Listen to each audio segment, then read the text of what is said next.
Retrouvez le texte en version écrite sur le blog Creepypasta from the Crypt. Le lien est dans la description. Les morses relèvent ce fameux soir où les gens s'amusent et se déguisent, les âmes finissent morcelées, scellées lorsque l'enfance se brise. Horreur, mystère, un banc glacial, fait trembler jusqu'en Antarctique. Légende urbaine, creepypasta, c'est l'heure du récit fantastique.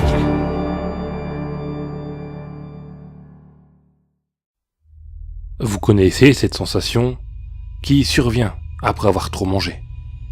Cette inconfortable pression dans votre gorge, comme si elle n'était plus qu'un tuyau prêt à éclater. J'aurais aimé pouvoir la ressentir, être gavé, rempli. Je n'ai jamais prononcé les mots « je ne peux pas manger une bouchée de plus », parce que j'ai toujours pu. Morceau après morceau, 12 assiettes de pâtes et de saucisses dans un restaurant italien. Je suis présent de l'ouverture à la fermeture des buffets durant mes jours de repos. Et je finis toujours la nuit avec 3 gros gâteaux spongieux de crème glacée. Peu importe combien je mangeais, je remplissais ma bouche jusqu'à ce que mon estomac soit douloureux. Mais il en voulait toujours plus. À présent, je sais ce que vous pensez.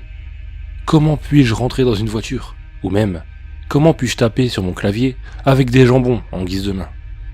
Je suis maigre comme un fil de fer. Un 54 kilos d'allure maladive. Une forte brise me tuerait, me plierait tel un roseau. C'est comme si mon ventre était une fournaise brûlant tout ce qu'il ingurgite avant d'en tirer une quelconque utilité. Quand j'étais plus jeune, et encore sur l'assurance de mes parents, j'ai été testé pour tout ce qu'il était possible d'imaginer. 3 différents types de ténia, des parasites au nom imprononçable, et à chaque fois, je suis ressorti des tests blancs comme neige. Ils m'ont fait évaluer une 12aine de fois, admettre dans des cliniques, toutes dotées de leurs propres spécialistes en troubles alimentaires, chacun pensant connaître la cause de mon mal. Aucun n'y est parvenu. Et finalement, ma mère et mon père ont abandonné. Cela m'a poussé à me trouver un emploi à temps partiel, histoire d'aider au budget dédié aux courses. Ce job à temps partiel a évolué en un travail à plein temps, et cela dure depuis maintenant 20 ans. Je bosse dans une usine produisant des emballages à emporter pour des restaurants. Vous savez, les basiques en polystyrène blanc, ou ceux en plastique munis de couvercles bon marché. Je sais que cela peut sembler étrange, mais parfois, pendant que je les pressais à travers l'étaulimeur, je me sentais comme eux. Ces contenants vides, attendant d'être remplis, seulement pour être vidés à nouveau. Je m'identifie d'autant plus avec eux quand je rentre à la maison, à la sortie du travail. Il y en a tant qui m'attendent. Amonceler les boîtes de plats à emporter chinois, de pizza, de frites et de hamburgers, jusqu'à ce qu'ils s'empilent du sol au plafond. Les voir déborder de la table et en tas par terre. Je dois traverser une mer d'emballage simplement pour atteindre le sofa. Je vis dans une véritable décharge. Rejeté. Mes parents ne m'ont pas parlé depuis plusieurs années. Je ne pourrais même pas vous dire pourquoi honnêtement. Ma routine matinale n'a jamais changé. Me lever et faire frire une 12aine d'œufs, m'arrêter dans une boulangerie pour récupérer ma commande habituelle. Je leur fais penser que les 6 menus repas sont pour mes collègues et moi, mais ils ne tiennent même pas jusqu'au parking. Au déjeuner, je dévore 2 sandwichs. C'est le pire moment de la journée.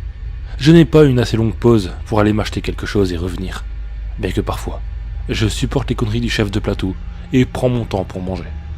Je rentre finalement chez moi pour un dîner qui dure toute la soirée. Parfois, il m'arrive même que je débute à 18h et ne termine pas avant minuit. La majorité de mon salaire part dans mon estomac. C'était mon quotidien, jusqu'à ce que je rencontre Audrey. Elle était la nouvelle secrétaire en charge de l'exécution des commandes. Blonde, avec des reflets au burn. L'œuvre d'une teinture, mais d'une de qualité. Elle avait la quarantaine, mais avait un physique qui rendait la plupart des femmes jalouses. Aussi, elle sentait continuellement le désinfectant à la fraise pour les mains. On a directement accroché. 2 jours après son arrivée, on s'envoyait déjà des SMS après le boulot. Blagues et même avec des chats pour commencer. Mais très vite, nous avons suivi par des déjeuners ensemble. Enfin, nous avons eu quelques dîners. Je la quittais toujours souriant, mais affamé. Les yeux larmoyants à cause de la sensation de faim qui me tordait les tripes. Audrey était comme un rayon de soleil. Je n'ai jamais autant souri que lorsqu'elle me téléphonait, à l'improviste, pour discuter de sa journée. Nous n'avions pas souvent des jours de repos en même temps, alors elle venait me voir durant sa pause. Je m'asseyais, et je l'écoutais se plaindre du service des commandes qui avait encore foiré un dossier. Elle ronchonnait au sujet de tous ces cafards qui se défilaient de leur attribution. C'est durant l'un de nos rares jours de repos en commun qu'elle m'a appelé en sanglots. Elle m'a expliqué que sa mère avait eu un accident vasculaire cérébral et qu'elle devait partir immédiatement. C'était un trajet de 6 heures. Je lui ai dit que je serais présent et l'y conduirais en voiture. Elle s'est tue. Vous avez déjà regardé un enregistrement de bombes qui explosent, comme celle des films sur les sites dédiés aux essais nucléaires? Vous vous rappelez ce calme ambiant régnant avant l'explosion? Voilà à quoi ressemblait son silence. J'ai patienté. Elle a repris son souffle. Puis, il y a eu le boum. Elle avait besoin de moi pour surveiller son bébé. J'étais stupéfait. Nous sortions officiellement ensemble depuis plus de 3 semaines, désormais. Et c'était la première fois qu'elle mentionnait avoir un enfant. Elle s'est excusée et a divagué. La séparation avec son ex s'était mal déroulée. Elle souhaitait me l'avouer, mais n'avait pas trouvé le moment opportun. Je lui ai demandé comment elle avait réussi à venir à nos rendez-vous. Parfois, ils étaient impromptus, comme lorsqu'on se rendait à la pizzeria qu'elle adorait. Il s'avérait que sa babysitter habitait l'appartement voisin, mais cette semaine, elle était partie en voyage scolaire. Pourquoi ne pas emmener le bébé avec elle? Ses parents n'étaient pas au courant. Tout d'abord, ils ne voulaient pas qu'elle se marie. Je sentais qu'il y avait davantage à discuter, mais je supportais pas d'entendre cette souffrance dans sa voix. Je lui ai donc dit la vérité. Ça ne me dérangeait pas. Je me fichais qu'elle ait un enfant. Je serais chez elle dès que possible. Elle m'a dit qu'elle m'aimait, et à ce moment précis, peu m'importait qu'elle puisse avoir une dizaine d'enfants. Son petit appartement se situait au dernier étage d'un immeuble sans ascenseur. J'étais un peu essoufflé, et en passant la porte, mon estomac a émis un petit gargouillement. À l'intérieur, Audrey était comparable à un ouragan d'émotions s'agitant dans tous les sens. Je serai de retour aussitôt que je saurai qu'elle va bien. Elle m'a montré le salon et sa chambre à coucher. Il fait la sieste, c'est un ange vraiment. Je lui ai demandé son âge. Il aura 1 an le mois prochain.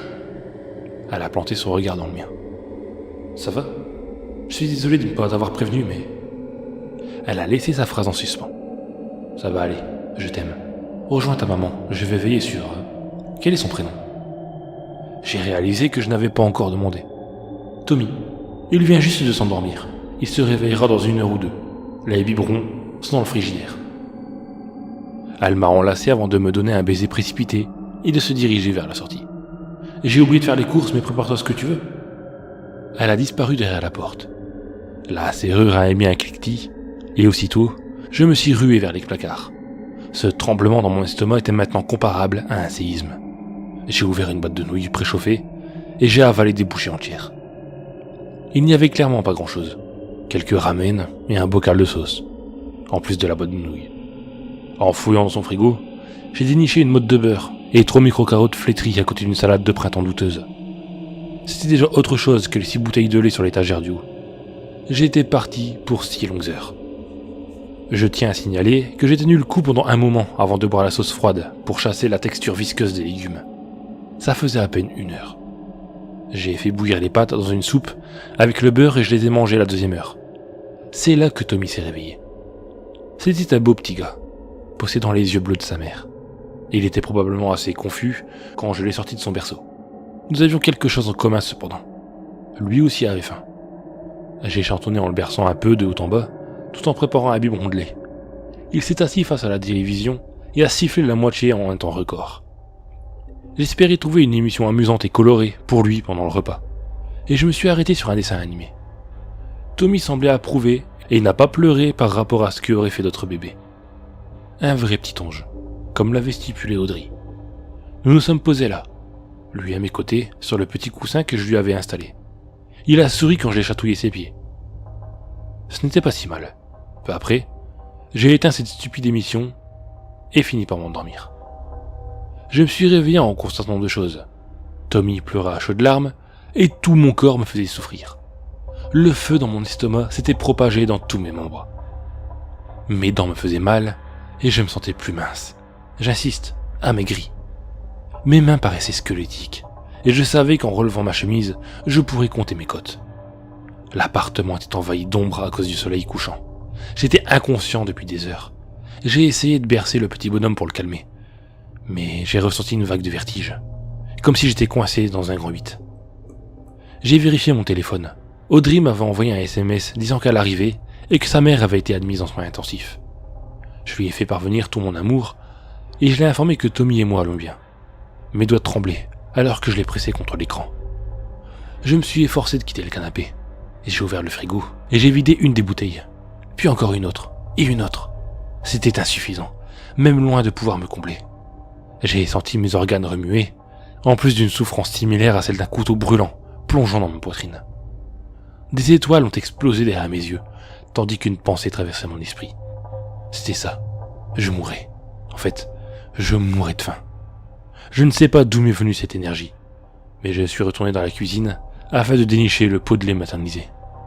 J'ai arraché le couvercle pour enfuir mon visage dans le nuage de lait en poudre. J'ai bavé en m'étouffant, toussant en tant de fois que je réussissais à en faire descendre dans ma gorge.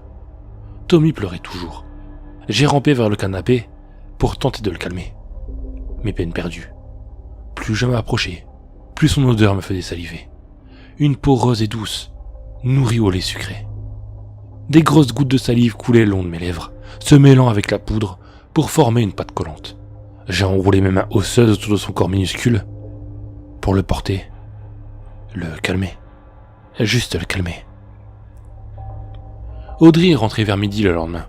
Elle avait l'air hagard, mais a ouvert la porte en souriant, un carton de pizza entre les mains. Sa mère était sortie d'affaires. Elle avait même réussi à avoir une conversation avant son départ. Elle m'a demandé comment allait Tommy, et pourquoi des taches blanches badigeonnaient ma chemise. J'ai ri, en lui expliquant que le petit avait eu faim, que je lui ai préparé sa mixture, et qu'il s'était endormi comme après le déjeuner. En parlant de déjeuner, elle m'a tendu la pizza en relevant le couvercle, une royale, ma favorite. Affamé ? J'ai senti mes lèvres se soulever en un sourire. Non, lui ai-je répondu. Je suis enfin repu.